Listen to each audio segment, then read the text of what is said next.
How to apply for a U.S. work permit.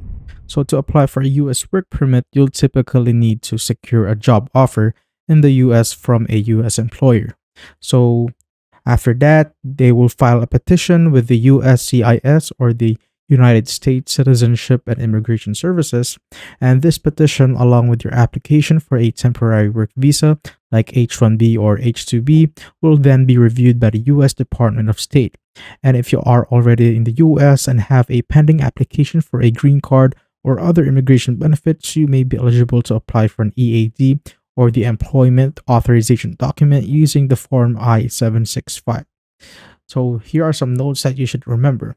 So the first one is secure a job offer. So find a US employer willing to sponsor you for a work visa. This means that they will offer you a job and be willing to navigate the complex immigration process.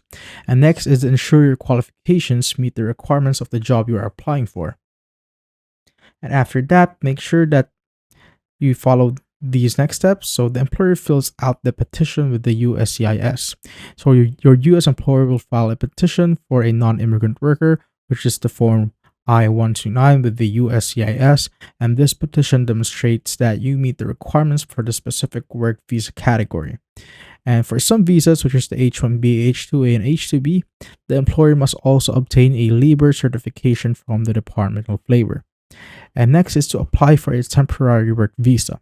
So after your employer's petition is approved by the USCIS, you can apply for a non-immigrant work visa like the H-1B or H-2B at a US embassy or consulate. And this involves completing a non-immigrant visa application, paying the visa fee, and attending a visa interview. And next is the EAD, which is the Employment Authorization Document for those already in the US. So if you're already in the US and have a pending application for a green card, asylum, or other immigration benefits, you may be eligible to apply for an EAD. And you will need to file the Form I-765 application for employment authorization and pay the associated filing fee. And the EAD allows you to work in the US while your immigration application is pending. And here are some important considerations you need to remember. So the specific requirements and application process for each type of work visa vary, so it may be different for every type of work visa. And consult with an immigration lawyer or legal professional to ensure that you understand the requirements and navigate the process effectively. So this is very important to make sure that there aren't any lapses on your application.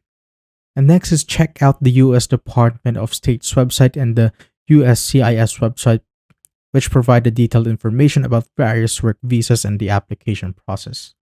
So here's the USCIS website. So make sure to read out all of the information right here so that you can be informed of the process required and the documents required, and also here on the US Department of State. And you could check out all of the visa category right here, like the H-1B, which is person in specialty occupation, the H-1B1, H-2A, and all of the visa categories. So make sure you read out all through this information right here. And that is basically it.